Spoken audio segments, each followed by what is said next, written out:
The sound of my mother's voice carried through the thin walls of our Chicago duplex that October evening in 2019. I was 23, fresh out of college with a degree in computer science, living in the basement while job hunting. What I heard next would change everything between us forever. I'd love to know which corner of the globe you're watching from. And if this story speaks to you, make sure to subscribe. Tomorrow's video is one you absolutely can't miss. "Marcus will never make it on his own," she said to my father in their bedroom above mine. "He's too dependent, too scattered. We'll probably be supporting him for years."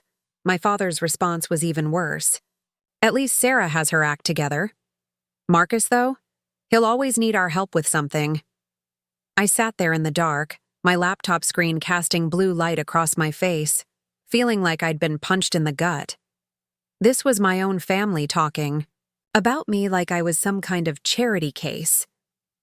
The worst part? They weren't entirely wrong.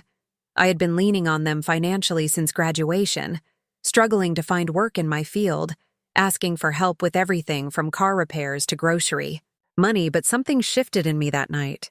Something cold and determined. I made a decision that would prove them spectacularly wrong.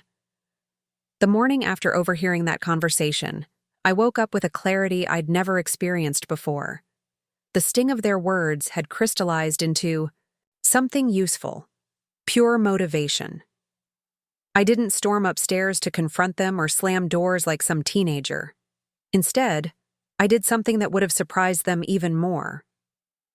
I got to work. My first step was brutal honesty with myself. I pulled out a notebook and wrote down every way I'd been dependent on my parents over the past year. The list was longer than I'd expected and more embarrassing than I wanted to admit.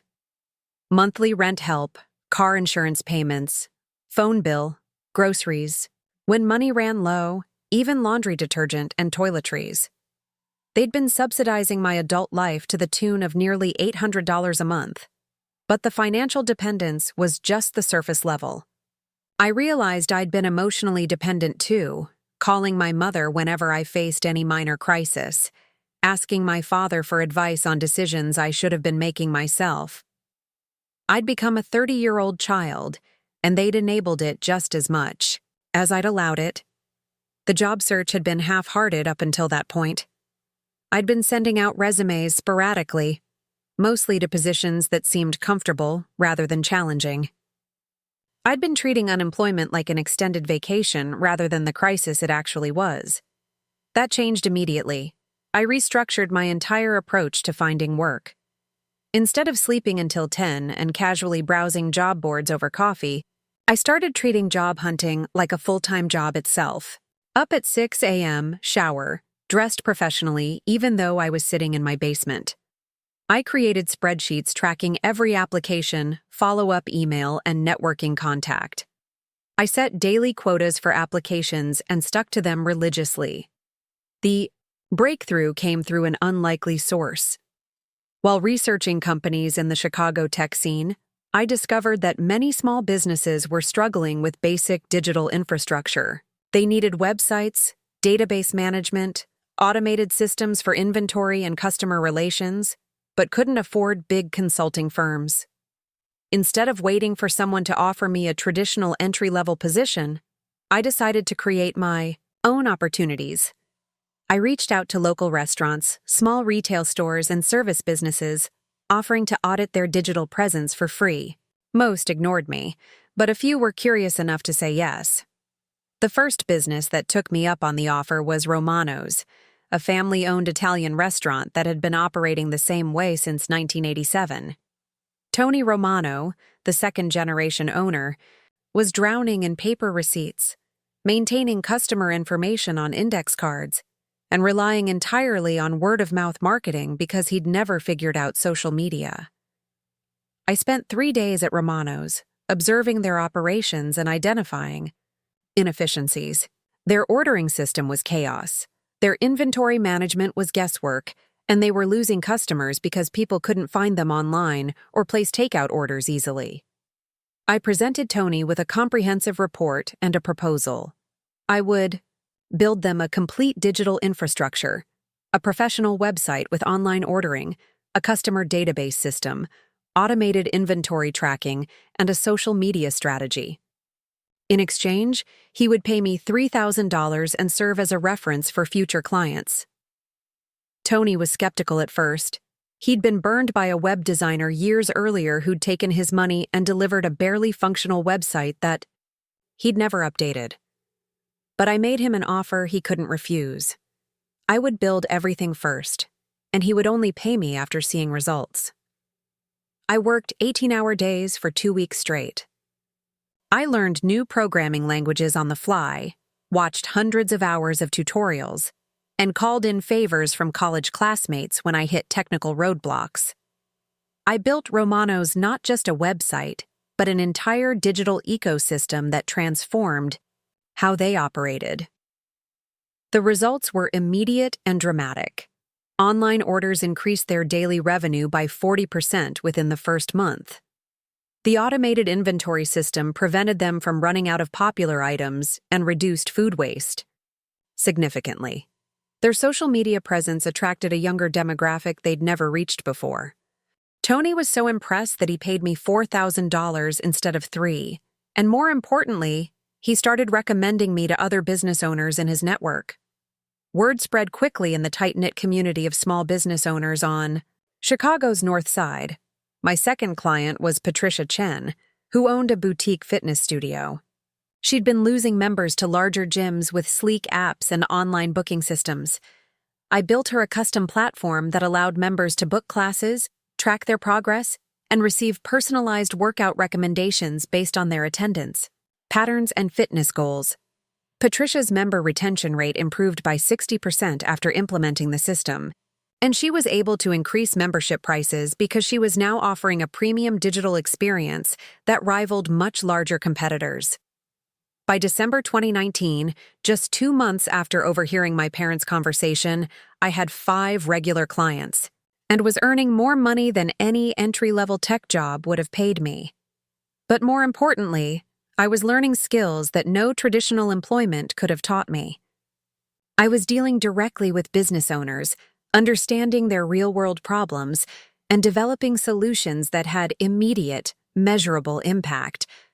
The transformation wasn't just professional. I was becoming more confident, more decisive, and more resourceful. Problems that would have sent me running to my parents for advice became puzzles I enjoyed solving myself. I stopped asking for their financial help and started declining it when they offered. My parents noticed the change, but they attributed it to finally getting my act together rather than understanding that I was building something significant. They assumed I'd found some kind of temp work or was freelancing as a side hustle while still job hunting for real employment. I didn't correct their assumptions. I was too focused on growth to worry about their perception. By February 2020, I had 12 regular clients and was earning more in a month than my father made at his management job at the city planning office. I was also working on something bigger. The individual solutions I'd been building for small businesses had common elements. Every client needed customer management, inventory tracking, online presence, and payment processing. Instead of building these systems from scratch for each client, I started developing a modular platform that could be customized for different types of businesses. I called it Local Edge, and it was designed specifically for small businesses that couldn't afford enterprise-level solutions but needed more than basic website templates. The platform included everything: website builder, customer relationship management, inventory tracking, online ordering, appointment scheduling, social media integration, and analytics dashboard. Development took 6 months of 20-hour days, living on coffee and determination. I maxed out 2 credit cards paying for server space and development tools, but I knew I was building something valuable. Every feature was based on real problems I'd solved for actual clients. The beta launch in August 2020 was modest. I offered the platform to my existing clients at a significant discount in exchange for feedback and testimonials. The response exceeded my expectations.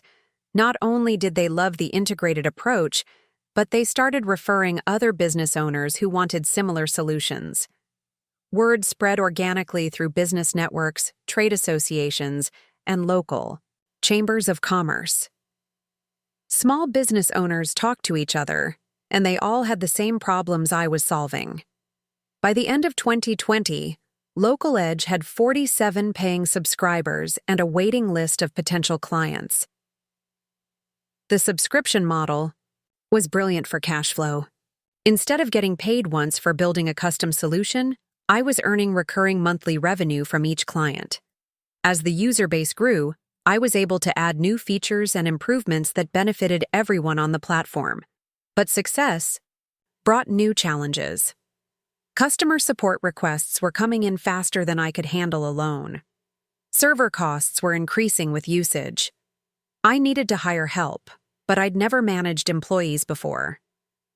I had to learn accounting, legal compliance, marketing, and dozens of other business skills that hadn't been covered in computer science classes. Instead of being overwhelmed, I found these challenges energizing. Each problem was an opportunity to learn something new and become more capable.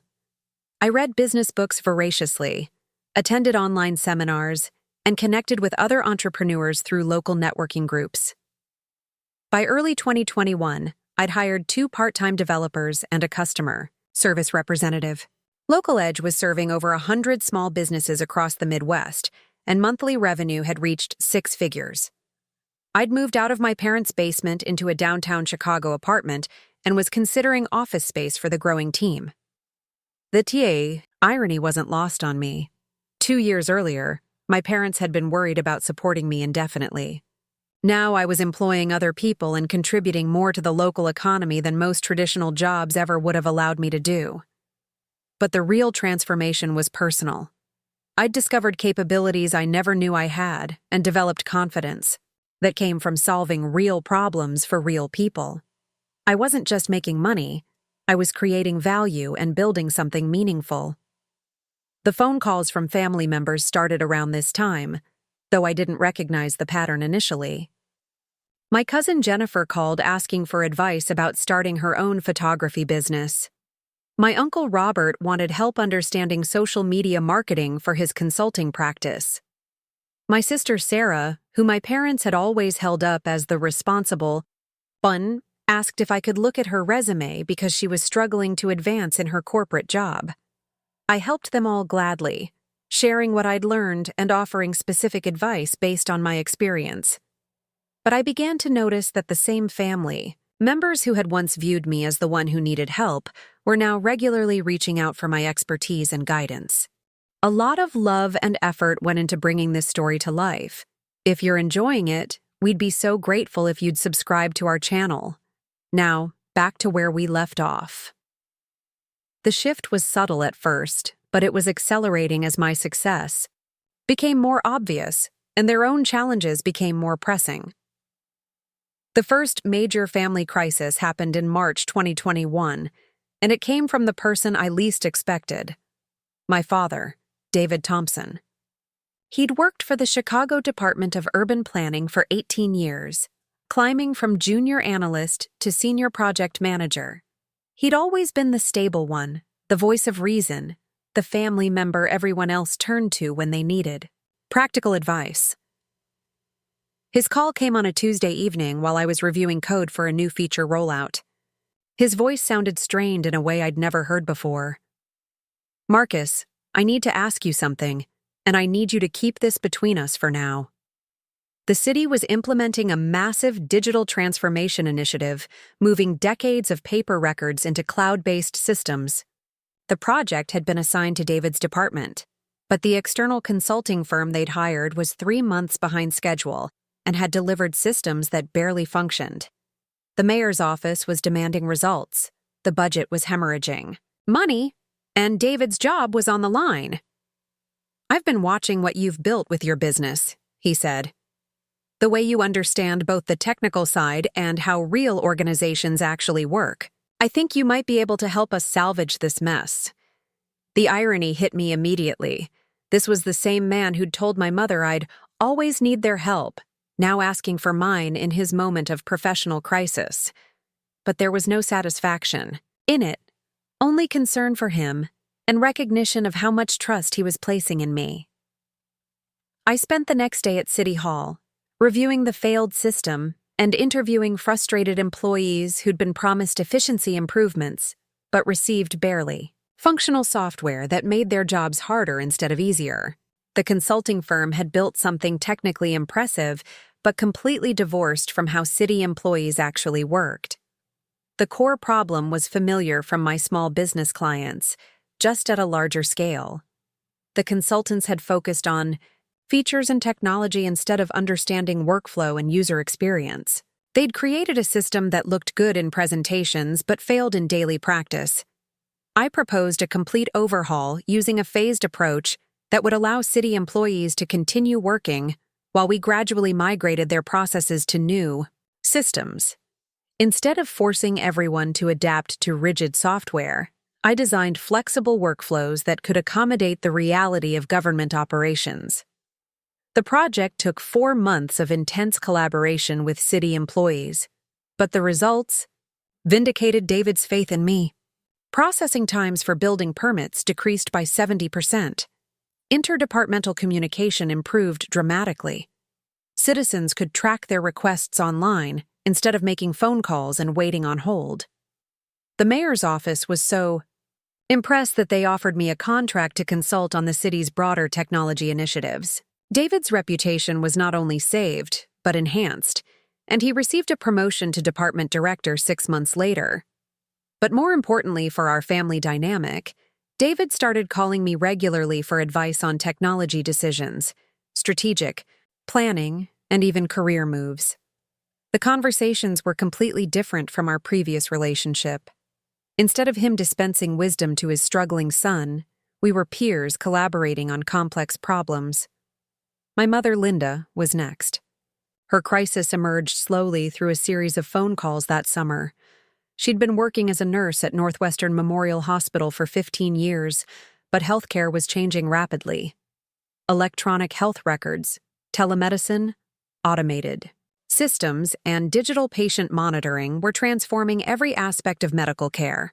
Linda had always been competent with basic computer tasks, but the pace of change was overwhelming her. Younger nurses seemed to adapt effortlessly to new systems while she struggled with interfaces that seemed to change weekly. She was worried about being viewed as obsolete and was considering early retirement, even though she loved patient care and couldn't afford to stop working. "I feel like I'm falling behind every day," she told me during one of our conversations. "These systems are supposed to make our jobs easier, but I spend more time fighting with computers than helping patients." I offered to visit the hospital and observe her workflow, the same approach I'd used with small business clients. What I discovered was revealing. The healthcare technology wasn't poorly designed, but it had been implemented without considering how experienced professionals actually worked. Linda and her colleagues had developed efficient routines over years of practice, but the new systems forced them to abandon those patterns. I worked with Linda to develop personalized strategies for adapting to new technologies without losing her clinical expertise. We created cheat sheets, keyboard shortcuts, and workflow modifications that let her leverage her experience while embracing digital tools. I also helped her understand the logic behind system designs, which made them less frustrating to use.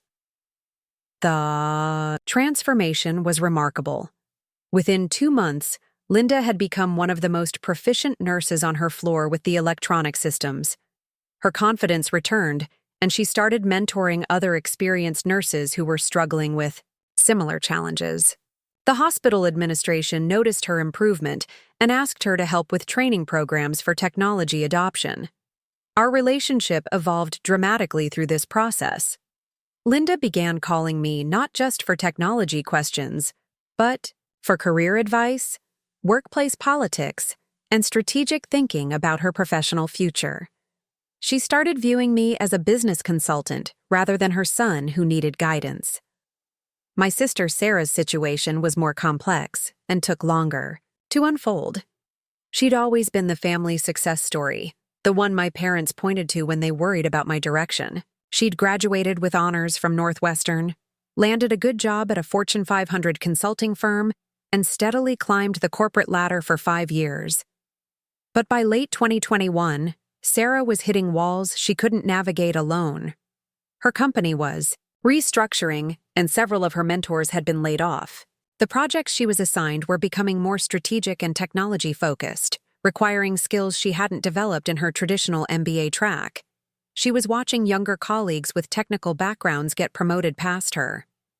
Sarah's first call caught me off guard because she'd never asked for my advice about anything significant. She'd always been protective of her role as the responsible older sibling, and admitting she needed help from her formerly directionless younger brother was clearly difficult.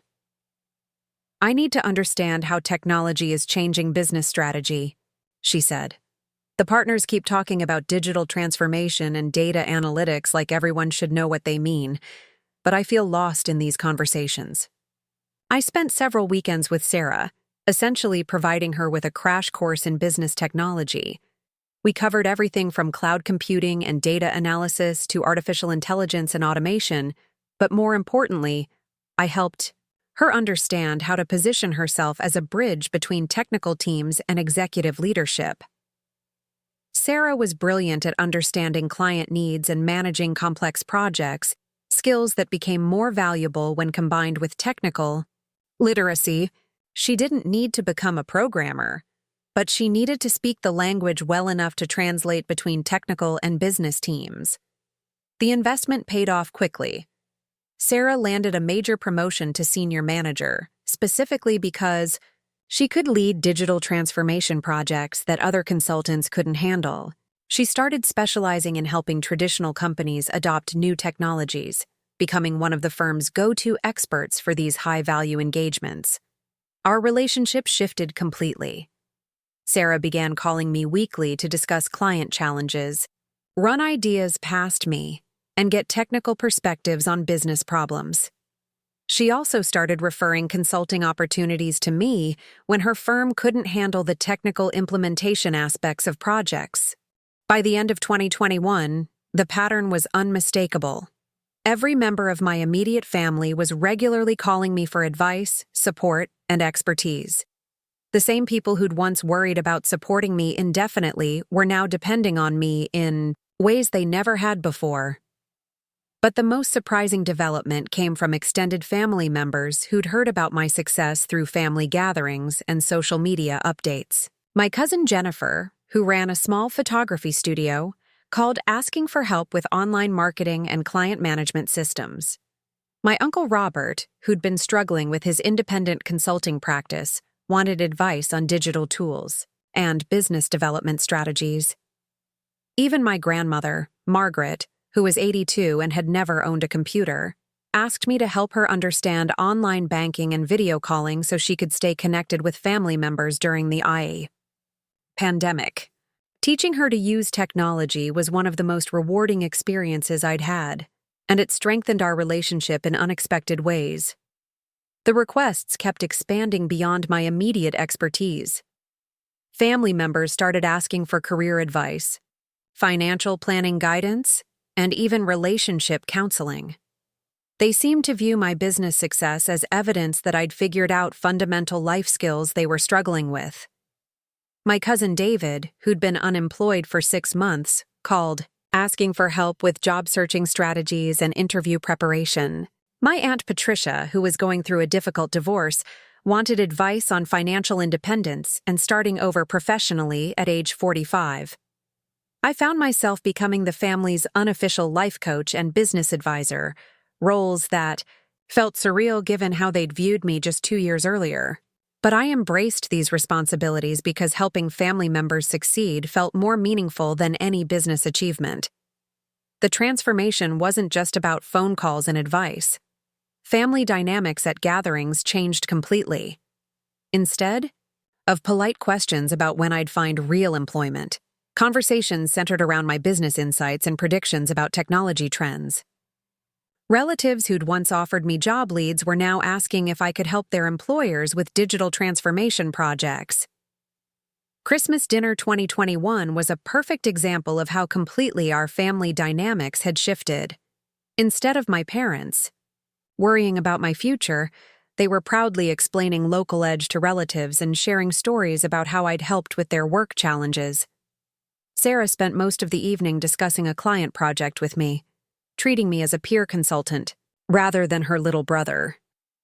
But the most meaningful moment came when my father pulled me aside after dinner. "I owe you an apology," he said quietly. "I was wrong about you needing our help. You've become someone we all turn to when we need help, and I'm proud of what you've built." The apology meant everything to me, but it also highlighted how completely our relationship had evolved. I wasn't trying to prove them wrong anymore. I was focused on building something meaningful and helping people I cared about succeed. By early 2022, the weekly family phone calls had become routine. Every Sunday evening, I'd spend 2 or 3 hours talking with different family members about their challenges, goals, and decisions. It had become as much a part of my schedule as business meetings or development work. Local Edge was thriving with over 300 small business clients across the Midwest, but family consulting had become equally important to me. I was discovering that business success meant nothing without strong relationships and the ability to help people you care about achieve their own goals. The irony of the situation wasn't lost on me, but it had evolved beyond simple role reversal. I wasn't just the family member who no longer needed help. I'd become someone who created value for everyone around me. That transformation felt more significant than any business metric or financial milestone. Spring 2022 brought challenges that tested everything I'd built, both professionally and personally. Local Edge had grown to serve over 400 small businesses, but success created new problems I hadn't anticipated.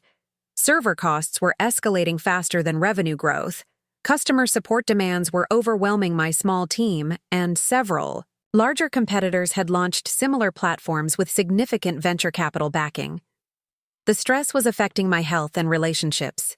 I was working 16-hour days, sleeping poorly, and struggling to maintain the family connections that had become so important to me. The weekly advice calls were becoming difficult to manage alongside business crises, but I couldn't bring myself to disappoint family members who'd come to depend on my guidance. My mother noticed the strain first. During one of our regular conversations about her hospital's technology upgrades, she shifted the focus to my well-being. "You're helping everyone else solve their problems," Linda said, "but who's helping you solve yours?" The question caught me off guard because I'd become so accustomed to being the solution provider that I'd forgotten I might need support myself. I'd built my identity around being self-reliant and capable of handling any challenge independently. But Linda was right. I was drowning in responsibilities I'd taken on gladly, but hadn't learned to manage effectively. The business needed strategic decisions about scaling, funding, and competitive positioning that were beyond my experience. The family consulting had become emotionally rewarding but time-consuming in ways that were unsustainable. My father stepped in with practical advice that drew on his decades of management experience. David suggested I approach the situation like any other business problem, analyze the challenges systematically, identify resources I needed, and develop a strategic plan for sustainable growth. We spent several evenings going through Local Edge's financials, competitive analysis, and growth projections. David helped me understand cash flow management, strategic planning, and organizational development concepts that hadn't been covered in computer science courses or learned through trial and error. His guidance led to crucial decisions that saved the business. Instead of trying to compete directly with venture-funded competitors on features and marketing spend, we focused on customer service excellence and specialized solutions for specific industries. We raised prices significantly, but justified the increase with personalized support that larger platforms couldn't match. Sarah contributed strategic insights from her consulting experience that proved invaluable. She helped me analyze Local Edge's competitive positioning, and develop a business model that emphasized quality over quantity.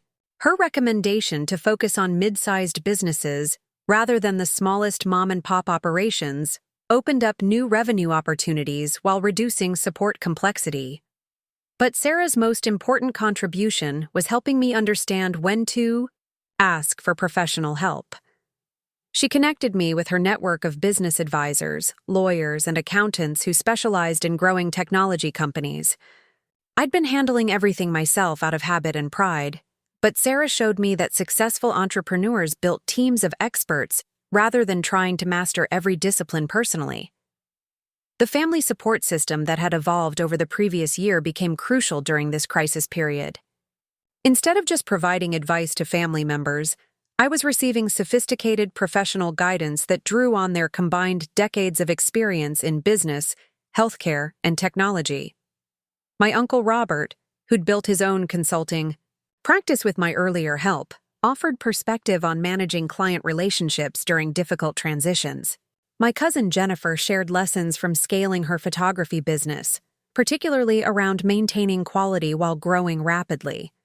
Even my grandmother Margaret provided unexpected wisdom. During one of our video calls, she reminded me of family stories about my great-grandfather's hardware store during the Great Depression. He'd survived by focusing intensely on customer relationships and community service rather than trying to compete with larger stores on price or selection. The collective family expertise helped me navigate the crisis more effectively than any single advisor could have. Each person contributed insights from their own professional experience, creating a comprehensive support network that addressed every aspect of the challenges I was facing. By summer 2022, Local Edge had stabilized with a more sustainable business model and a clear competitive strategy. We were serving fewer clients but generating higher revenue per customer. The team had grown to 12 employees, including experienced developers and customer success specialists who relieved the pressure on my time. More importantly, I'd learned to balance business demands with family relationships more effectively.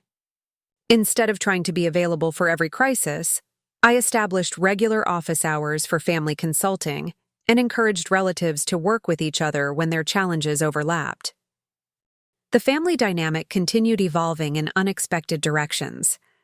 My parents started collaborating professionally, with Linda providing healthcare expertise for David's city planning projects that involved medical facilities and senior services. Sarah began referring consulting clients to my father when they needed regulatory guidance or government relations support. We'd accidentally created a family ecosystem where everyone's professional expertise complemented the others. My technical and business development skills, David's government and project management experience, Linda's healthcare and organizational knowledge, and Sarah's strategic consulting abilities covered an impressive range of business challenges. This collaboration became formalized when my cousin David, who'd been unemployed when he first called for help, proposed creating a family investment group. He'd found work as a financial analyst and had identified several small businesses in our extended network that needed capital and expertise to grow. The idea was compelling. Combine our individual professional skills with modest financial investments to help promising local businesses expand. We'd provide not just funding, but comprehensive business development support that drew on our collective expertise. Our first joint project was Patricia Chen's fitness studio, where I'd originally built the member management platform. Patricia wanted to open 2 additional locations but needed capital, marketing expertise, legal guidance, and operational systems. Our family group could provide all of these elements more effectively than traditional investors. David handled the financial analysis and investment structure. Sarah developed the expansion strategy and marketing plan. My father navigated licensing and regulatory requirements. Linda provided insights on wellness trends and healthcare partnerships. I upgraded the technology platform and designed operational systems for multi-location management. The project succeeded beyond our expectations. Patricia's studios became profitable faster than projected, and she was able to repay our investment ahead of schedule while maintaining equity participation. that continued generating returns. Word spread quickly through local business networks about our family investment group. We started receiving proposals from entrepreneurs who wanted not just capital, but access to our combined expertise and connections. By fall 2022, we'd invested in 8 local businesses ranging from a specialty coffee roastery to a medical device startup. Each project leveraged different combinations of our skills, and every success reinforced the value of our collaborative approach. The financial returns were satisfying, but the personal fulfillment was more significant. We'd created something that strengthened family relationships while contributing meaningfully to our local economy. Sunday family dinners became strategy sessions where we discussed potential investments and shared insights from our various projects.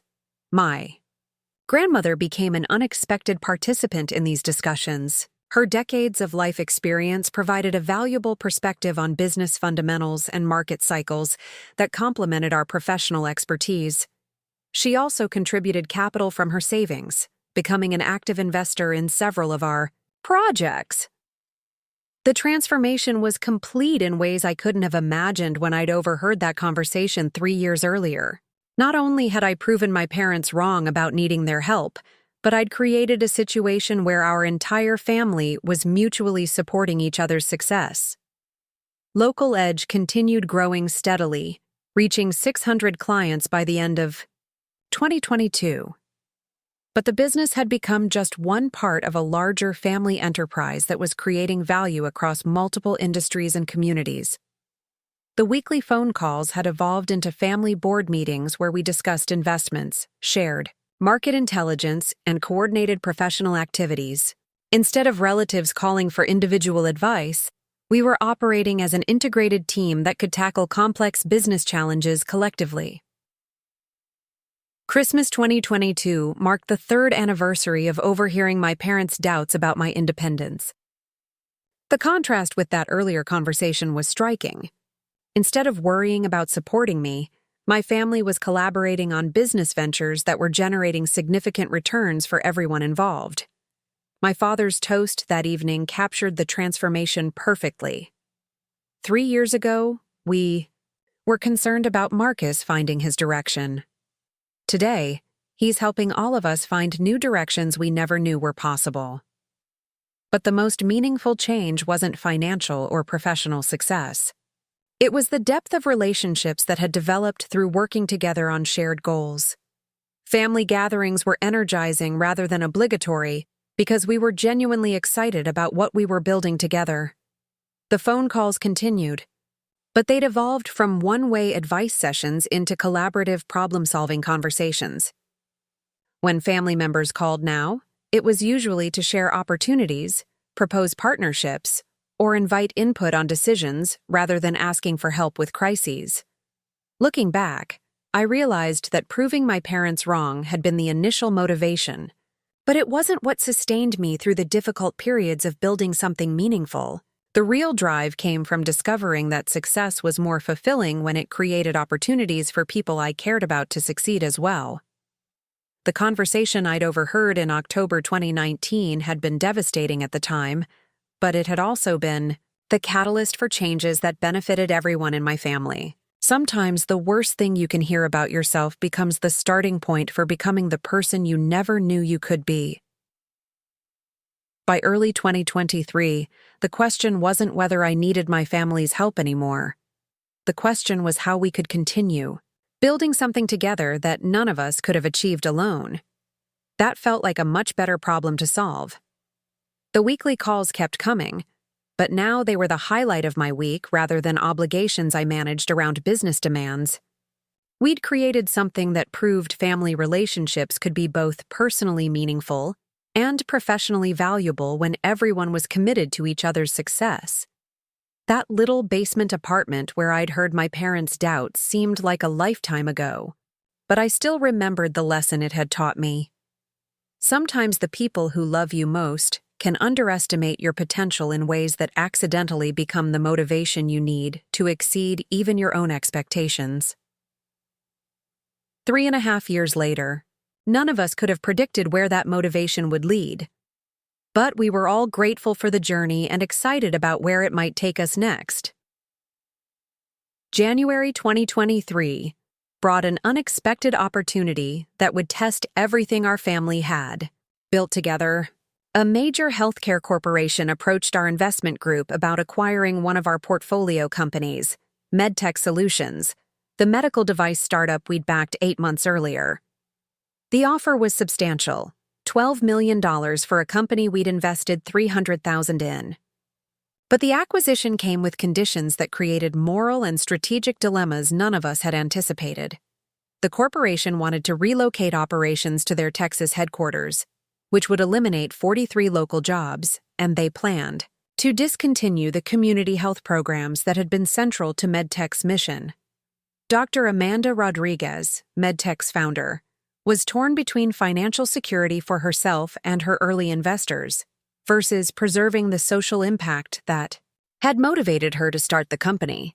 She'd developed innovative diagnostic equipment specifically for underserved communities, and the acquiring corporation was primarily interested in the technology patents rather than the humanitarian applications. Our family found ourselves in the middle of a complex negotiation that touched on values we hadn't fully articulated when we started investing together. Were we profit-focused investors or community-oriented partners? Could we find a solution that satisfied financial returns while preserving the social mission we'd supported? Sarah took the lead on analyzing the acquisition offer, drawing on her consulting experience with corporate mergers. She discovered that the healthcare corporation's primary motivation was eliminating a potential competitor rather than genuinely developing MedTech's innovations. They planned to shelve most of the community-focused products in favor of higher-margin equipment for wealthy hospital systems. This revelation sparked intense family discussions that revealed fundamental differences in our investment philosophy. My father, drawing on his government experience, was strongly opposed to any deal that would harm local employment and community health initiatives. My mother, understanding healthcare accessibility challenges firsthand, supported his position. I was conflicted between my loyalty to Dr. Rodriguez and our other investors who deserved strong financial returns. The MedTech investment had been our most successful to date, and refusing the acquisition offer meant passing up guaranteed profits for uncertain future returns. My grandmother's perspective proved crucial in resolving the dilemma. During our weekly family meeting, she reminded us of the values that had guided our family's approach to business throughout previous generations. Your great-grandfather could have sold his hardware store to a chain company 3 times during the Depression, Margaret said. Each time, the offer would have made him wealthy, but destroyed something important in the community. He chose to keep building instead of cashing out, and that decision supported dozens of families for decades. Her words reframed our decision, from a purely financial calculation to a question of what kind of legacy we wanted to create through our investments. We'd achieved financial success, but were we building something meaningful or just maximizing returns? The solution emerged through collaborative brainstorming that leveraged everyone's professional expertise. Instead of accepting or rejecting the acquisition offer, we proposed a counter-strategy that protected MedTech's mission while delivering returns to investors. David's government connections helped us identify federal grants available for companies developing medical technology for underserved populations. Sarah's consulting network included healthcare policy experts who could advise on regulatory strategies. Linda's hospital connections provided insights into procurement processes that could accelerate sales growth. I proposed expanding local edges, healthcare-specific features to create an integrated platform that would help MedTech scale more efficiently than the acquiring corporation could have achieved. By combining our technology capabilities with the family's collective professional network, we could potentially deliver better growth than a corporate acquisition.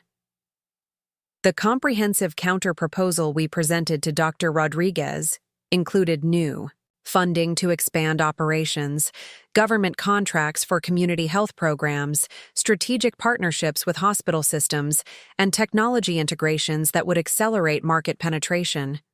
Most importantly, Our proposal allowed MedTech to remain independent and mission-focused, while providing liquidity options for investors through a structured buyback program that would deliver returns comparable to the acquisition offer over a longer time frame. Dr.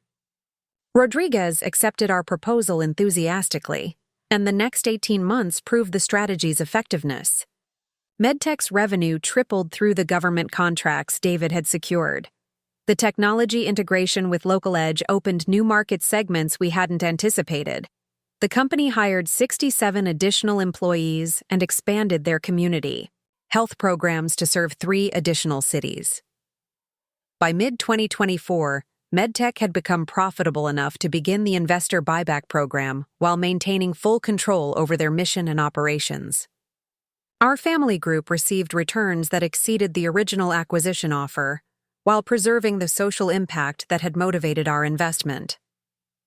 The MedTech situation established our reputation in the local investment community as partners, who prioritized long-term value creation over short-term profit maximization. We started receiving opportunities from entrepreneurs who were specifically seeking investors aligned with their social missions rather than purely financial objectives. Our next major investment reflected this evolution in our approach. Chicago. Urban Farms was a startup developing hydroponic growing systems for food deserts in urban neighborhoods. The company had breakthrough technology for efficient food production in small spaces, but traditional investors were skeptical about the market potential in low-income communities. My cousin Jennifer, who joined our investment group after successfully scaling her photography business, led the due diligence on Chicago Urban Farms. Her artistic background gave her unique insights into the aesthetic and community-building aspects of urban agriculture that complemented the financial and technical analysis. The Urban Farms investment required a more complex approach than our previous deals. The technology was promising, but success depended on community engagement, local partnerships, and social impact measurement, rather than traditional business metrics. Linda's healthcare experience proved valuable for understanding the nutritional benefits of fresh food access in underserved communities. David's government connections helped navigate zoning regulations and identify public-private partnership opportunities. Sarah's strategic consulting skills were essential for developing sustainable business models that could serve low-income markets profitably. I contributed technology solutions that connected individual growing systems into a network that could share data, optimize resource usage, and coordinate food distribution. The platform we developed became as valuable as the hydroponic equipment itself, creating recurring revenue streams that made the business model sustainable. Chicago Urban Farms launched in 6 neighborhoods simultaneously, installing growing systems in community centers, schools, and apartment complexes. The results exceeded everyone's expectations. Not only did the technology produce fresh vegetables efficiently, but the community engagement around food production created social benefits we hadn't anticipated.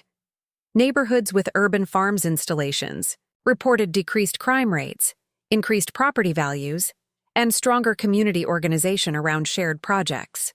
The growing systems became focal points for education programs, social activities, and local economic development. The success attracted national attention from urban planning experts, public health researchers, and social impact investors. Chicago. Urban Farms received federal funding to expand their program and began licensing their technology to similar initiatives in other cities. Our family group's returns from the investment were strong, but the social impact was even more satisfying. We'd helped create something that was improving lives in measurable ways while generating sustainable profits for continued expansion.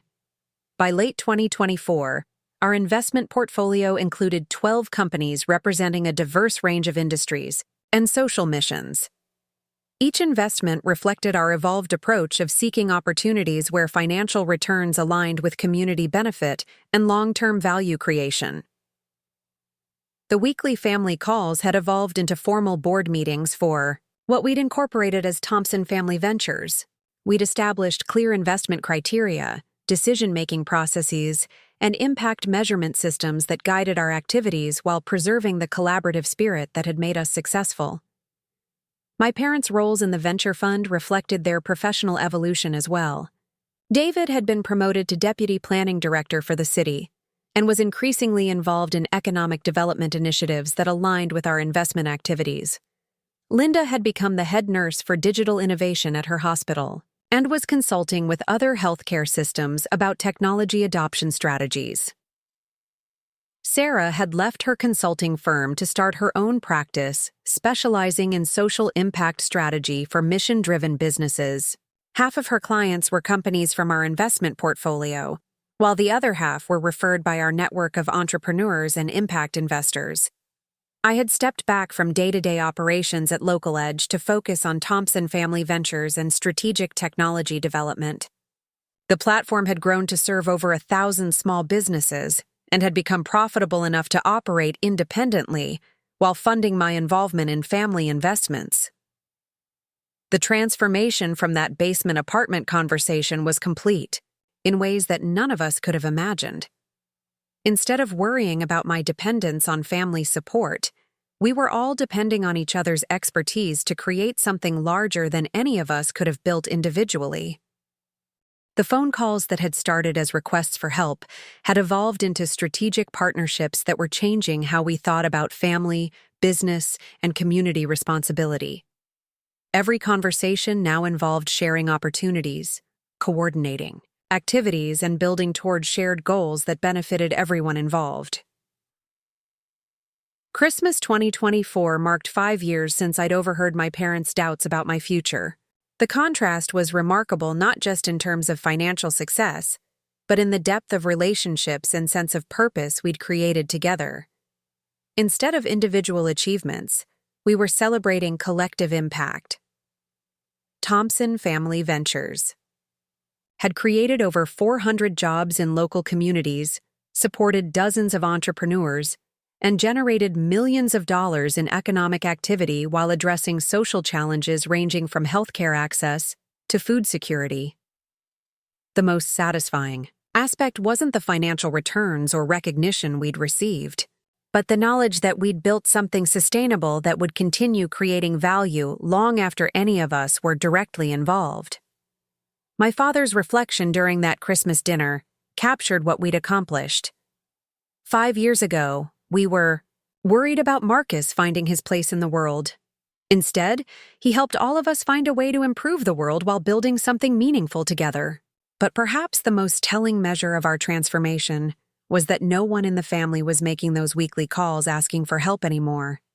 Instead, we were making calls to share ideas, propose collaborations, and invite each other into new opportunities. The conversation that had once hurt so deeply had become the foundation for relationships that were more rewarding than anything I could have imagined when I was sitting in that basement, feeling like a failure. Sometimes the worst thing people say about you becomes the catalyst for becoming someone you never dreamed you could be. As we entered 2025, the question wasn't whether I would always need my family's help. The question was how we could continue, expanding our ability to help others while strengthening the bonds that had made our success possible. That felt like the best problem any family could hope to solve together. February 2025 brought news that would challenge everything our family had built and force us to confront questions we'd never considered. My cousin David, who'd become our chief financial officer at Thompson Family Ventures, discovered irregularities in the books of one of our portfolio companies that suggested fraud on a scale that could destroy our reputation and financial stability. Nexus Energy Solutions, a clean technology startup we'd invested in 18 months earlier, had been reporting fabricated performance metrics and using new investor funds to pay fake returns to earlier backers. The company's revolutionary battery technology, which had attracted our initial investment, existed primarily in press releases and investor presentations rather than functional prototypes. The discovery came through David's routine quarterly audit, but the implications were staggering. We'd invested $800,000 in Nexus, and had encouraged 4 other families from our network to invest an additional $2 million. Worse, we'd publicly endorsed the company at investment conferences and in local media interviews. Our reputation as trustworthy impact investors was built on careful due diligence and transparent communication with our network. The Nexus situation threatened to undermine 5 years of relationship building and could expose us to legal liability if other investors claimed we'd been negligent in our evaluation process. The family meeting to discuss our response was the most difficult conversation we'd had since starting our investment activities. Everyone felt personally responsible for the failure, and there were legitimate disagreements about how to handle the crisis. Sarah argued for immediate public disclosure and full cooperation with regulatory authorities, even if it meant significant financial losses and reputational damage. Her consulting experience had taught her that transparency during crises was essential for long-term credibility. My father was concerned about the legal implications of premature disclosure and wanted to conduct a thorough investigation before making any public statements. His government experience had shown him how quickly situations could escalate when information was released without proper legal review. Linda focused on the human impact, particularly the other families who'd invested based on our recommendation. She felt we had a moral obligation to make them whole financially, even if it meant depleting our own resources. I was torn between protecting our family's interests and maintaining the ethical standards that had guided our investment philosophy. The situation was complicated by the fact that Nexus's founder, Bradley Chen, had been introduced to us through Dr. Rodriguez at MedTech, making this feel like a betrayal by someone in our trusted network. My grandmother's perspective once again proved crucial. During our emergency family conference, she shared a story about her father's experience during the 1929 stock market crash that had shaped her understanding of integrity during financial crises. "Your great-great-grandfather lost everything when the banks failed," Margaret said. "But he spent the next 20 years working to pay back money he'd borrowed from neighbors and friends. He could have declared bankruptcy and started over, but he chose to honor his commitments even when it meant living in poverty." Her story reminded us that our family's legacy was built on integrity and community responsibility rather than financial success alone. The decision became clear. We would take full responsibility for the Nexus situation and work to make our investors whole, regardless of the personal cost. The next 6 months were the most challenging period our family had faced since starting Thompson Family Ventures. We liquidated 3 profitable investments to raise funds for investor restitution. I sold my downtown apartment and moved back to a modest rental. David took a second job doing weekend tax preparation. Sarah reduced her consulting fees and took on additional pro bono work to maintain cash flow. But the most difficult aspect wasn't financial sacrifice.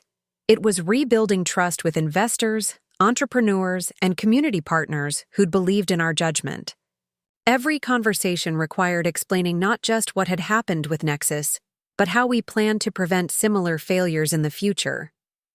The crisis forced us to completely redesign our due diligence processes. Linda developed health check protocols for portfolio companies that went beyond financial metrics to examine operational reality and leadership integrity. David implemented quarterly auditing procedures that would have caught the Nexus irregularities much earlier. Sarah created transparency standards that required regular investor communications and open book policies for all portfolio companies. I built technology systems that automated monitoring and reporting to reduce the possibility of hidden problems. Most importantly, we established an external advisory board that included experienced investors, regulatory experts, and community leaders who could provide independent oversight of our activities. The additional scrutiny was initially uncomfortable, but it ultimately strengthened our decision-making and accountability. The transformation wasn't just procedural, it was philosophical. We'd learned that impact investing required even higher standards than traditional finance because mission-driven investors often placed additional trust in organizations that claimed social purposes. The responsibility for stewarding that trust was greater than we'd initially understood. By fall 2025, our reputation had largely recovered, but the experience had changed us fundamentally. We were more cautious in our investments, more thorough in our evaluations, and more transparent in our communications. The crisis had made us better investors and stronger as a family unit. The recovery was aided by the continued success of our other portfolio companies. MedTech Solutions had expanded to serve 12 cities and was preparing for a public offering that would generate substantial returns for our early investment. Chicago Urban Farms had become a national model for urban agriculture and was licensing their technology to cities across the country. 3 new investments we made in late 2025 reflected our evolved approach. Each company underwent 6 months of due diligence that included independent technical evaluations, reference checks with previous partners, and psychological assessments of leadership teams. The process was more expensive and time-consuming, but it eliminated investments that might have seemed attractive under our previous evaluation methods. The first new investment was Riverside Education Technologies, founded by Maria Santos, a former teacher who developed adaptive learning software for students with learning disabilities. The technology had been tested in actual classrooms for 3 years before we considered investing, and Maria had a track record of successful educational initiatives dating back 15 years. Our second investment was Guardian Home Services, created by James Washington, a former paramedic who designed emergency response systems for elderly people living independently. James had pilot programs running in 4 neighborhoods with measurable outcomes data and partnerships with local hospitals and social services agencies. The third investment was Catalyst Manufacturing, led by Susan Kim, an engineer who developed sustainable packaging alternatives for food companies. Susan had working relationships with major grocery chains and had already generated revenue from pilot programs before seeking investment capital. Each of these investments reflected lessons learned from the Nexus crisis. We prioritized proven track records over impressive projections, operational reality over technological potential, and character assessment over financial modeling. The conservative approach meant we considered fewer opportunities, but our success rate improved dramatically. Every company we invested in after the Nexus crisis achieved or exceeded their projected milestones, and several generated returns that compensated for our losses from the fraud situation. More importantly, our relationship with the broader investment community had evolved. Other impact investors began referring opportunities to us specifically because of our reputation for thorough evaluation and ethical practices. The crisis that could have destroyed our credibility had ultimately enhanced it by demonstrating our commitment to integrity over profit. The weekly family calls had evolved again, this time incorporating formal governance structures and accountability, measures that reflected our more sophisticated investment approach. We established committees for due diligence, portfolio management, and community impact measurement that distributed responsibilities while maintaining collaborative decision-making. My role had shifted from technology developer to strategic coordinator, helping integrate everyone's specialized expertise into comprehensive investment strategies. David had become our risk management expert, developing systems that monitored both financial and operational indicators across our portfolio. Sarah had specialized in impact measurement and stakeholder communication, creating frameworks that allowed us to quantify social benefits alongside financial returns. Linda had developed our human capital assessment processes, evaluating leadership teams and organizational culture with the same rigor we applied to business models.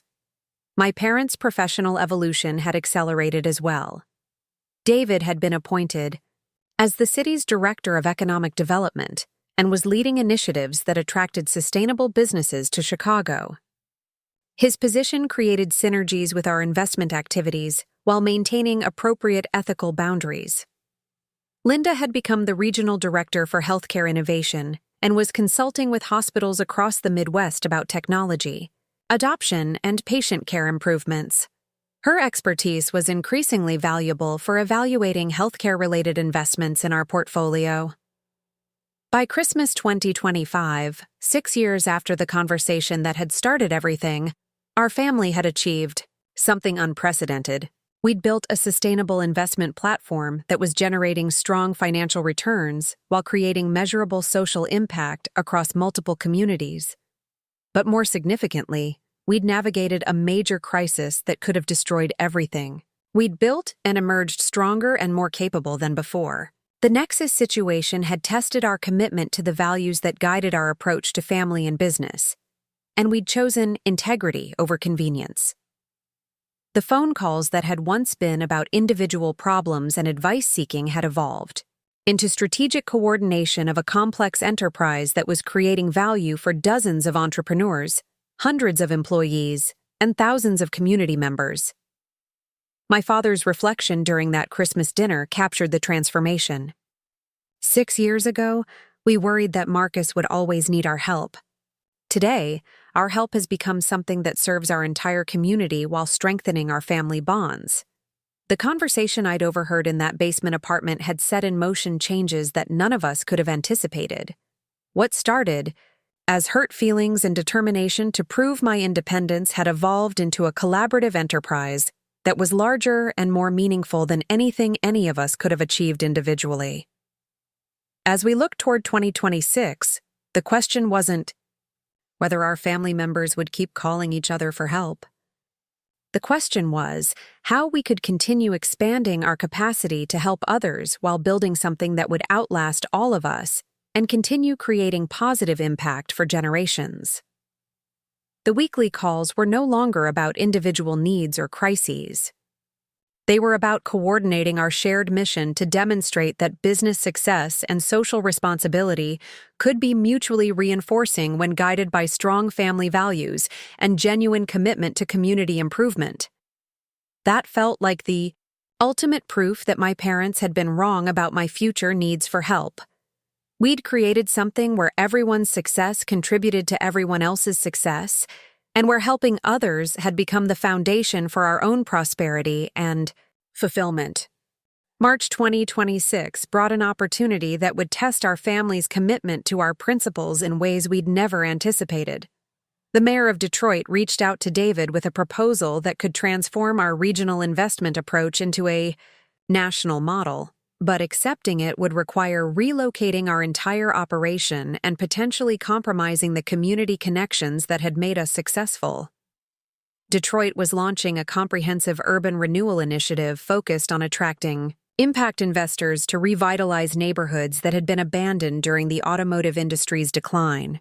The city was offering unprecedented incentives, tax breaks, regulatory fast-tracking, and partnership opportunities with federal agencies that could accelerate our portfolio company's growth exponentially.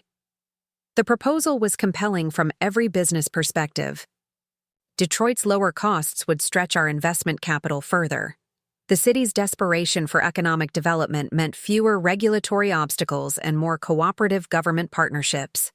Most importantly, the scale of need in Detroit dwarfed anything we could address in Chicago's already recovering economy. But accepting the Detroit opportunity meant dismantling the local network that had been crucial to our success.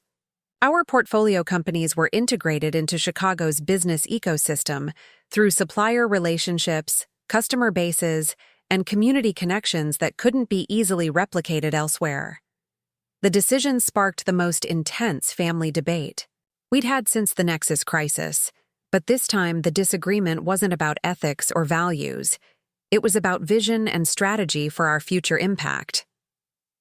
Sarah was strongly in favor of the Detroit move, arguing that our model had proven successful on a local scale and should be expanded to address larger challenges. Her consulting background had taught her that successful strategies needed to scale to achieve maximum impact. And Detroit represented an opportunity to demonstrate that impact investing could address urban decay on a metropolitan level.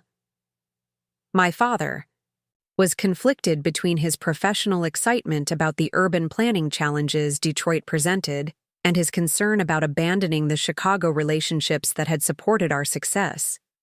His experience in government had shown him how difficult it was to transplant successful programs from one community to another without losing essential elements.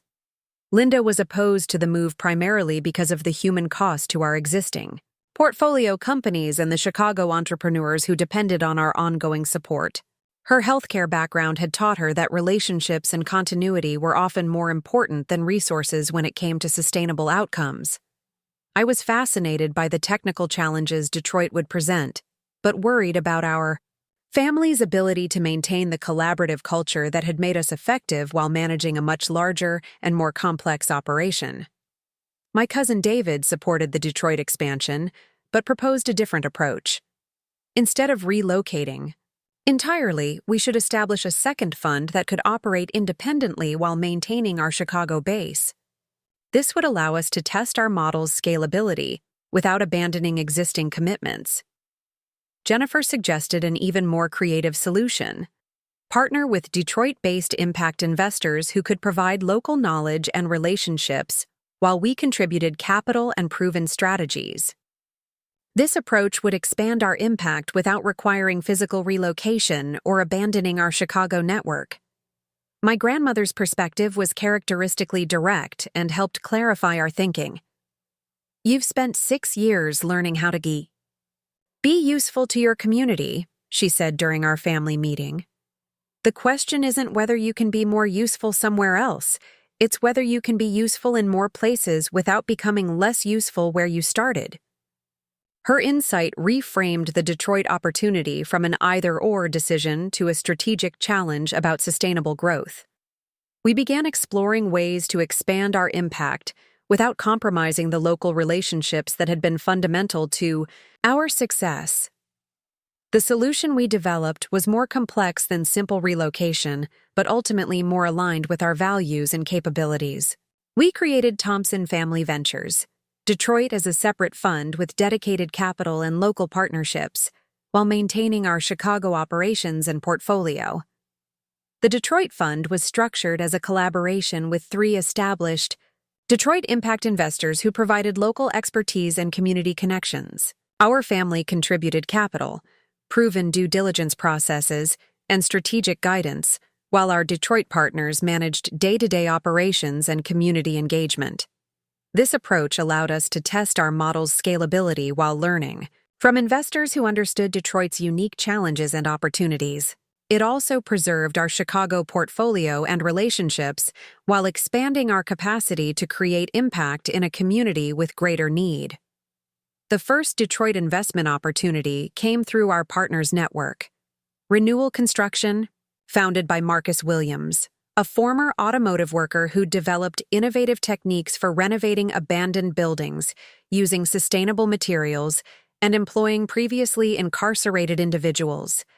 Marcus had successfully renovated 12 buildings in Detroit's Corktown neighborhood, creating affordable housing while providing job training and employment opportunities for people facing barriers to traditional employment. His approach combined social impact with profitable business operations, exactly the kind of entrepreneur our model was designed to support. The due diligence process for Renewal Construction tested our ability to evaluate opportunities in an unfamiliar market with different dynamics from Chicago's business environment. Our Detroit partners provided crucial insights about local regulations, community relationships, and market conditions that our family wouldn't have understood independently. Investment proved successful beyond our projections. Marcus expanded operations to 3 additional neighborhoods, trained over 100 workers in construction and renovation skills, and created 200 units of affordable housing within 18 months. More importantly, the Detroit partnership validated our hypothesis that our investment approach could be adapted to different markets without losing effectiveness. The key was combining our proven processes with local expertise, rather than trying to replicate our Chicago model exactly. Our second Detroit investment reflected lessons learned from the first partnership. Motor City Hydroponics was founded by Angela Chen, a former engineer who developed growing systems specifically designed for urban environments with contaminated soil and limited space. Angela's technology was more advanced than Chicago urban farms equipment, but her business model was less developed, Our Chicago experience with urban agriculture allowed us to provide strategic guidance that accelerated her market penetration, while our Detroit partners helped navigate local regulatory requirements and community partnerships. The cross-pollination between our Chicago and Detroit portfolios created unexpected synergies. Chicago Urban Farms licensed technology improvements from Motor City Hydroponics, while Angela adopted community engagement strategies that had proven successful in Chicago neighborhoods. By fall 2026, we were managing investments in both cities that were generating strong returns while creating measurable social impact. The dual city model had proven that our approach could scale geographically without losing the local focus that made it effective. But the expansion had also revealed limitations in our family's capacity to manage multiple complex operations simultaneously. The weekly coordination calls had become daily conference calls, and the administrative demands were overwhelming our informal governance structures. We needed to professionalize our operations without losing the family collaboration that had been essential to our success. This meant hiring external management while maintaining family control over strategic decisions and investment criteria. Sarah took the lead on organizational development, drawing on her consulting experience to design management structures that could handle multiple funds and portfolios while preserving our collaborative decision-making culture. We hired Rebecca Martinez as executive director, an experienced impact investor who'd previously managed similar funds in California. Rebecca brought professional management skills that our family lacked while sharing our commitment to community-focused investing. David became chief financial officer for both funds, developing reporting systems that allowed us to monitor performance across multiple cities and investment sectors. His government experience proved valuable for managing the regulatory compliance requirements that came with our expanded operations. Linda established our human capital development program, creating training and mentorship systems that helped portfolio company founders develop leadership skills while building networks with other social entrepreneurs. I focused on technology integration across our portfolio, developing platforms that allowed companies in different cities to share resources, coordinate activities, and learn from each other's experiences. My parents' roles evolved to match our expanded scope. David's position as Chicago's economic development director created opportunities for policy initiatives that supported impact investing citywide. He was instrumental in developing tax incentives and regulatory reforms that attracted other impact investors to Chicago. Linda's healthcare innovation work expanded to include Detroit partnerships, connecting our portfolio companies with healthcare systems in both cities.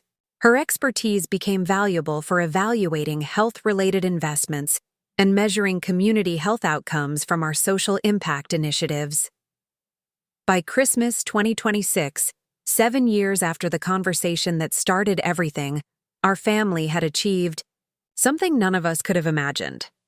We were operating successful impact investment funds in 2 major cities, managing over 30 portfolio companies, and creating employment for more than 1,500 people. But the most significant achievement wasn't financial or operational. It was maintaining our family relationships and collaborative culture while building something much larger than our individual capabilities. The weekly calls had evolved into daily collaboration that strengthened rather than strained our family bonds. The Detroit expansion had proven that our model could scale beyond its original context while preserving the values and relationships that made it effective. We'd learned to grow strategically rather than opportunistically, expanding only when we could maintain our standards for both financial returns and social impact. My father's reflection during that Christmas dinner captured our evolution. 7 years ago, we worried about Marcus needing help indefinitely. Today, we're helping entire communities while building something that will continue creating opportunities long after we're gone. The conversation I'd overheard in that basement had initiated changes that exceeded our wildest expectations for family collaboration and social impact. What began as personal motivation to prove my independence had evolved into a sustainable enterprise that was demonstrating new models for family wealth creation and community development. As we planned for 2027, the question wasn't whether our family would continue calling each other for help and advice. The question was how we could continue expanding our capacity to help others while maintaining the relationships and values that had made our success meaningful. The weekly calls were now strategic coordination sessions for an enterprise that was creating measurable positive change across multiple communities while generating returns that supported our continued growth and impact. That felt like the ultimate transformation. From the person my parents had worried would always need their help to a family that had learned to help each other build something that served everyone. April 2027 brought news that would force our family to confront the ultimate test of everything we'd built together. My grandmother Margaret, who'd been the moral compass guiding our decisions for 7 years, was diagnosed with advanced pancreatic cancer. The doctors gave her 6 months, maybe 8, with aggressive treatment. The diagnosis hit our family like an earthquake, not just emotionally, but strategically. Margaret had been more than our beloved matriarch. She'd been the voice of wisdom that helped us navigate every major decision since we'd started investing together. Her perspective on values, community responsibility, and long-term thinking had shaped our entire approach to business and family collaboration. But Margaret's response to her diagnosis was characteristically direct and forward-thinking. Instead of focusing on her illness, she wanted to ensure that Thompson Family Ventures would continue operating according to the principles she'd helped us establish, even after she was gone. I've lived through the Depression, 2 wars, and more economic ups and downs than I can count, she told us during our emergency family meeting. The most important thing I've learned is that institutions outlast individuals, but only if they're built on principles stronger than any one person's influence. Her challenge to us was profound. Prove that our family enterprise was sustainable beyond her guidance by codifying the values and decision-making processes she'd helped us develop. This meant creating formal governance structures that captured her wisdom while allowing the organization to evolve independently. Sarah took the lead on what we called the Margaret Thompson Legacy Project, working with our grandmother to document the principles and stories that had guided our most important decisions. They spent hours together recording conversations about family history, business philosophy, and the values that should guide future generations of Thompson Family Ventures. These conversations revealed insights about our family's approach to wealth and responsibility that none of us had fully understood. Margaret's stories about previous generations showed patterns of community engagement and collaborative decision-making that stretched back over a century. Her great-grandfather had been part of a cooperative farming network during the 1800s that helped small farmers weather economic storms by sharing resources and expertise. Her father had organized neighborhood mutual aid societies during the Depression that provided financial support and job opportunities when traditional institutions failed. Margaret's own generation had continued this tradition through informal networks that helped families navigate post-war economic changes, though these efforts had been less visible than the formal businesses and organizations that typically received historical attention. Our family's impact investing approach wasn't an innovation. It was the latest evolution of multi-generational patterns of community-focused collaboration that had been temporarily interrupted but never abandoned. Understanding this context gave us confidence that what we'd built could endure beyond any individual's involvement. The documentation process also revealed decision-making frameworks that Margaret had used intuitively but had never articulated explicitly. Her approach to evaluating opportunities always considered 3 questions. Would this strengthen community relationships? Would this create opportunities for others to succeed? Would this align with our family's long-term values, even if short-term benefits were limited? These questions became the foundation for Thompson Family Ventures' formal investment criteria, supplementing our existing due diligence processes with explicit values-based evaluation standards. Every investment proposal now required analysis of community impact, stakeholder benefit, and alignment with multi-generational sustainability goals. But Margaret's most important contribution wasn't philosophical. It was practical guidance for maintaining family unity during inevitable disagreements about future direction. She'd observed our debates over 7 years and understood the communication patterns that strengthened versus weakened our collaborative culture. Her recommendations for conflict resolution emphasized seeking understanding before advocating positions, focusing on shared values when facing difficult decisions, and remembering that family relationships were more important than any business outcome. These guidelines became formal protocols for family meetings and strategic planning sessions. Margaret also insisted on establishing financial independence for Thompson Family Ventures that would prevent future generations from feeling obligated to continue the enterprise if their interests and talents led in different directions.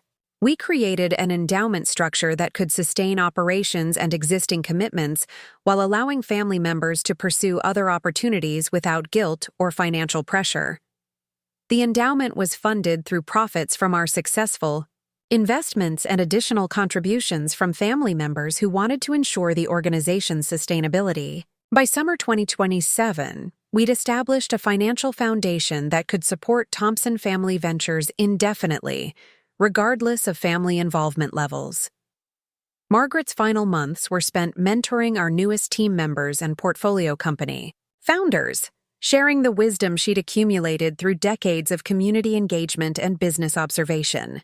Her conversations with entrepreneurs often focused on the importance of building organizations that served purposes larger than individual success.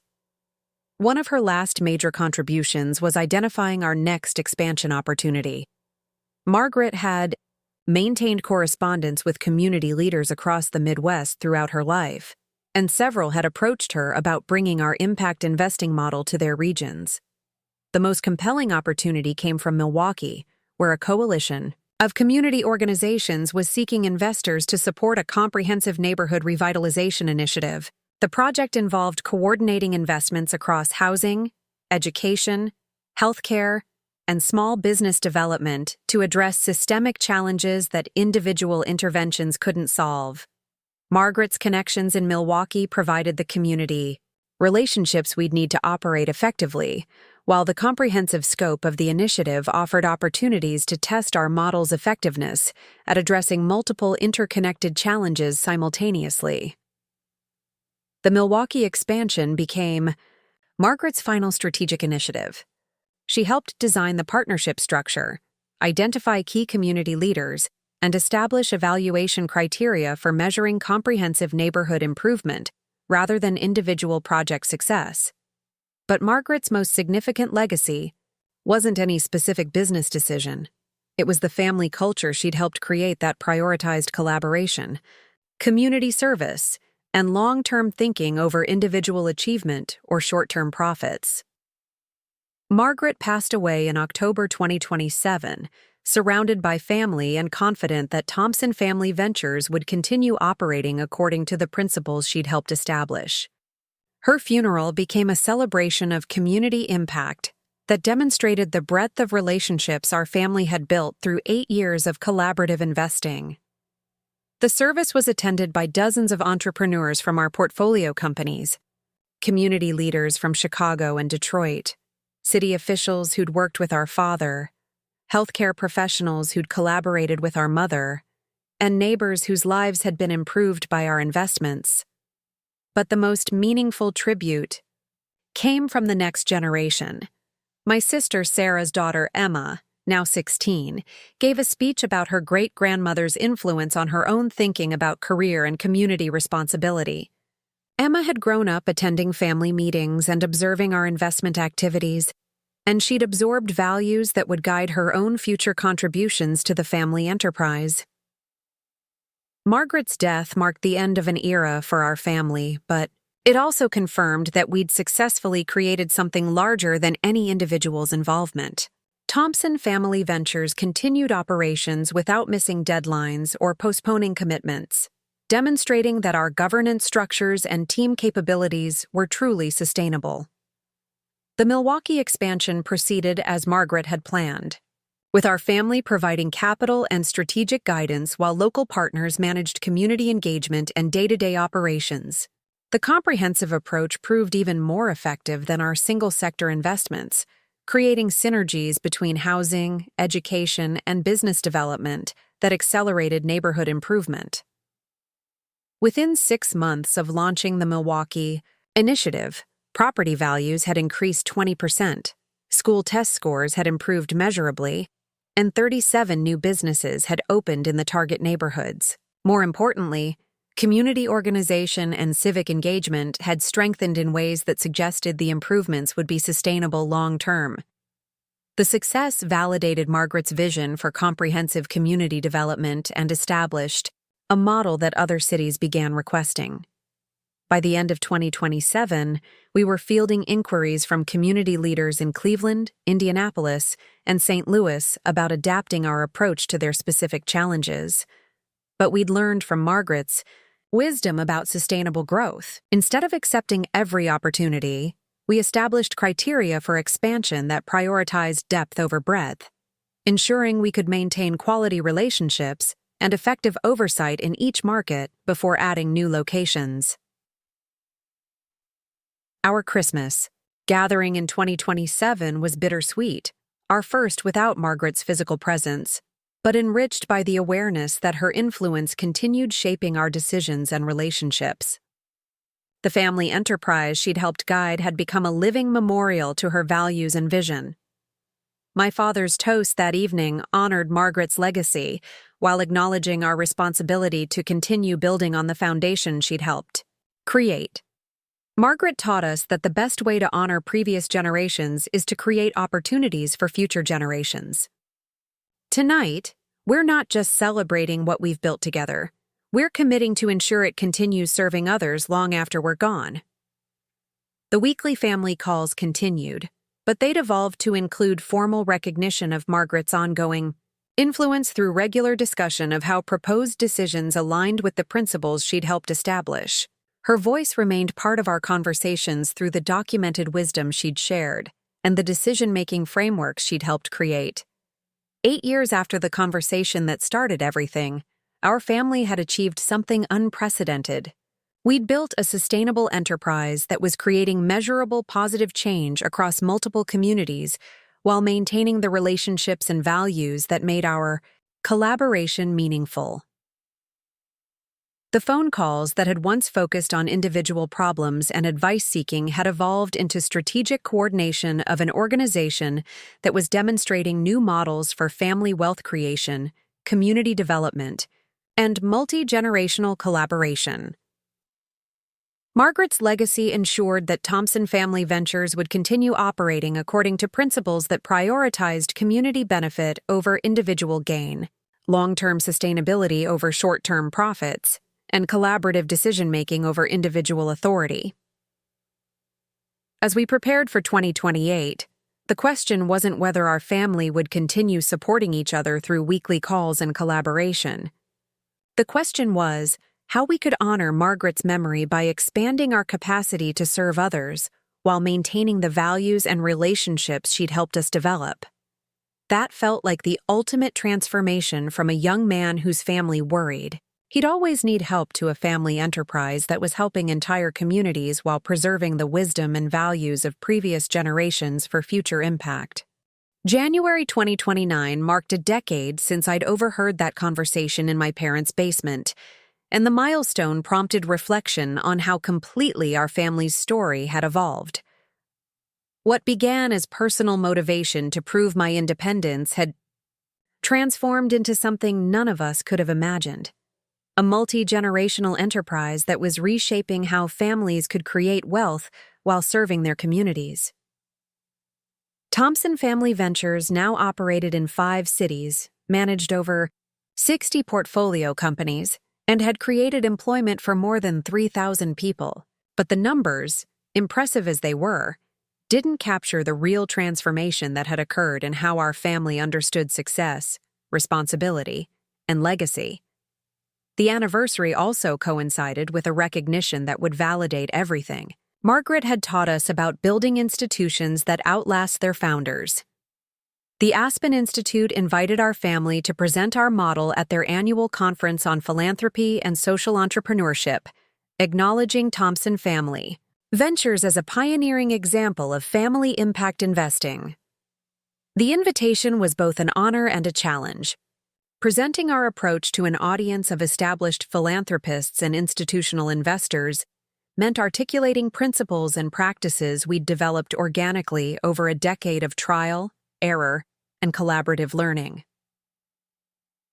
Sarah took the lead on preparing our presentation, working with Rebecca Martinez and our external advisory board to analyze what made our model distinctive and replicable.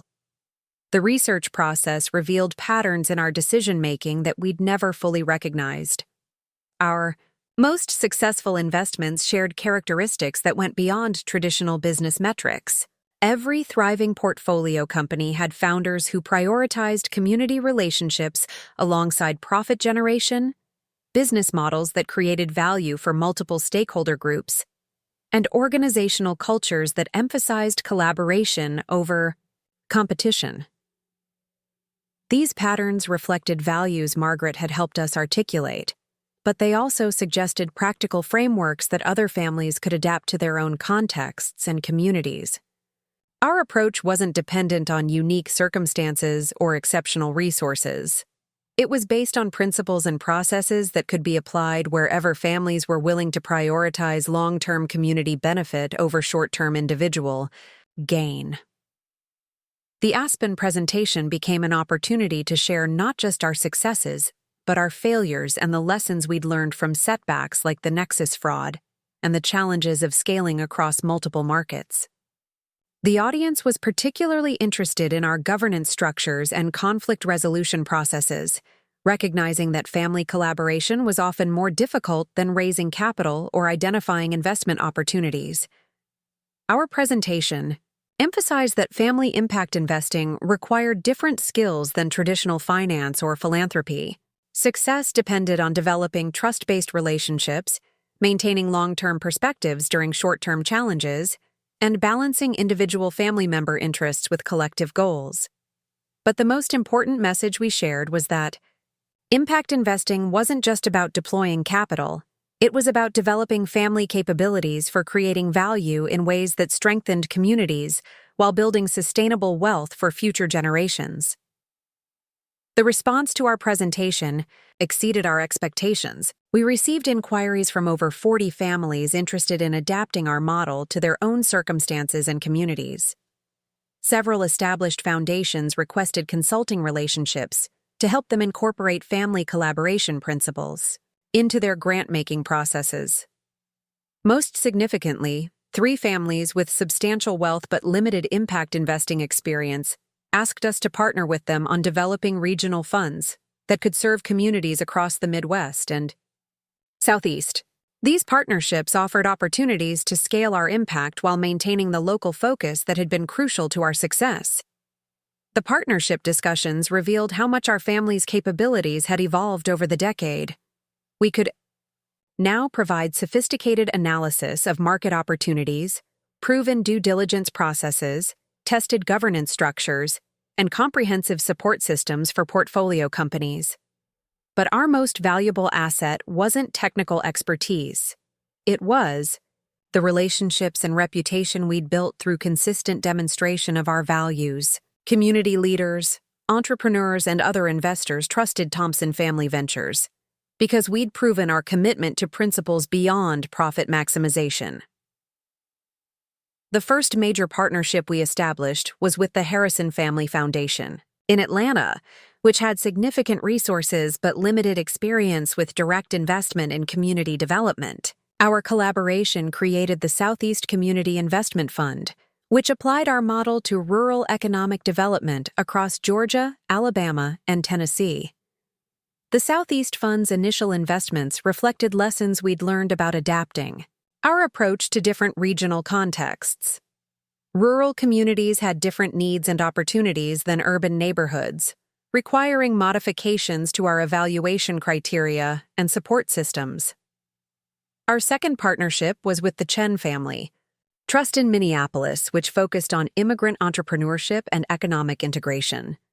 This collaboration created the New American Business Development Fund, which provided capital and mentorship specifically for immigrant-owned businesses that faced barriers in traditional financing markets. These partnerships demonstrated that our model could be adapted to serve different communities and populations while maintaining core principles of family collaboration, community focus, and long-term value creation. Each fund operated independently, but shared resources, expertise, and best practices that benefited all participants. By summer 2029, our network of family-driven impact funds was managing over $200 million in investments across 8 states. But more importantly, we'd created a movement that was changing how families with resources thought about their responsibilities to their communities. The success attracted attention from academic researchers who wanted to study our approach and policymakers who were interested in developing incentives for family impact investing. The University of Chicago's Booth School of Business established a research program on family enterprise and community development that used Thompson Family Ventures as a primary case study. The academic attention validated our approach while providing opportunities to refine our understanding of what made family impact investing effective. The research confirmed that our success was based on replicable principles rather than unique circumstances, encouraging other families to develop similar initiatives. But the most meaningful validation came from the communities we'd served over the decade. Chicago neighborhoods where we'd invested first were showing sustained improvement in employment, housing quality, educational outcomes, and community organization. The changes had become self-reinforcing, with successful businesses supporting additional entrepreneurship and community leaders developing capabilities for independent problem-solving. Detroit's transformation was even more dramatic. The neighborhoods where we'd partnered with local investors had become models for urban renewal that attracted additional investment from national foundations and federal agencies. Property values had increased substantially, but longtime residents had been protected from displacement through community ownership structures and affordable housing requirements we'd insisted on in our investment agreements. Milwaukee's Comprehensive Development Initiative had become a national model for coordinated community improvement. The success attracted visits from mayors and community leaders from across the country who wanted to understand how multiple interventions could be coordinated to address systemic challenges. The recognition was gratifying, but it also created pressure to expand faster than our principles would allow. We received requests for partnerships and consultation that exceeded our capacity to maintain quality relationships and effective oversight. Margaret's wisdom about sustainable growth guided our response to these opportunities. Instead of accepting every request, we focused on developing systems and training programs that would allow other families and organizations to implement similar approaches independently. Sarah established the Thompson Institute for Family Impact Investing, which provided education and technical assistance for families interested in community-focused investment strategies. The Institute offered workshops, mentorship programs, and resource networks that shared our knowledge while preserving our capacity to serve existing partners and portfolio companies effectively. The Institute's first cohort included 12 families from across the United States who committed to 2-year programs that combined education about impact investing with hands-on experience developing pilot projects in their own communities. Each family worked with Institute staff and Thompson Family Ventures advisors to design approaches tailored to their specific contexts and capabilities. The diversity of families in the program was remarkable. Multi-generational farming families in Iowa developing agricultural innovation funds, tech entrepreneurs in Seattle creating platforms for social enterprise, and inherited wealth families in Boston redirecting their resources toward community development in underserved neighborhoods. By December 2029, our 10th anniversary, Thompson Family Ventures had evolved from a family investment initiative into the center of a national movement toward community-focused family enterprise. We were no longer unique.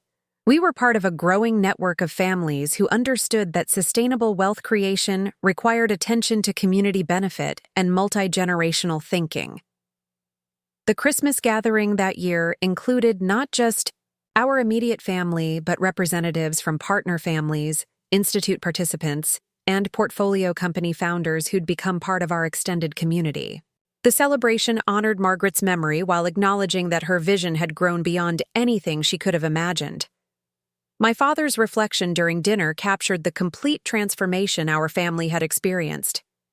10 years ago, we worried that Marcus would always need our help. Tonight, we're celebrating a movement that's helping hundreds of families discover their capacity to serve their communities while building sustainable wealth for future generations. The conversation I'd overheard in that basement apartment had initiated changes that exceeded every prediction and expectation. What began as hurt feelings and determination to prove my independence had evolved into a demonstration that families could be engines for positive social change when guided by the right values and supported by effective collaboration. The phone. Calls that had once focused on individual advice and problem-solving had become coordination sessions for a network that was creating measurable positive change across multiple states and communities. Our weekly family meetings now included strategic planning for initiatives that would continue impacting lives for decades. But the most profound change was in how we understood the relationship between individual success and family legacy. We'd learned that the most fulfilling achievements were those that created opportunities for others to succeed, and that the strongest families were those that used their resources and capabilities to strengthen their communities. As we looked toward the next decade, the question wasn't whether our family members would continue calling each other for help and collaboration. The question was how we could continue expanding our network's capacity to serve others while maintaining the principles and relationships that had made our success meaningful. The answer, I believed, lay in Margaret's final lesson. The best way to honor previous generations is to create opportunities for future generations. Our responsibility wasn't just to maintain what we'd built, but to ensure it continued evolving in ways that served communities and families we might never meet. That felt like the ultimate proof that my parents had been spectacularly wrong about my future need for help. We'd created something where helping others had become the foundation for our own prosperity, fulfillment, and legacy. Exactly the opposite of the dependence they'd once feared. The weekly calls would continue, but they'd evolved into something Margaret would have been proud of, a family enterprise that demonstrated how collaboration, community service, and long-term thinking could create wealth that served everyone. Looking for more? We've got 2 amazing stories ready for you right on screen. If this one touched you, these are absolutely worth your time. Click to watch them now. And hey, subscribe and hit that bell to never miss our latest uploads.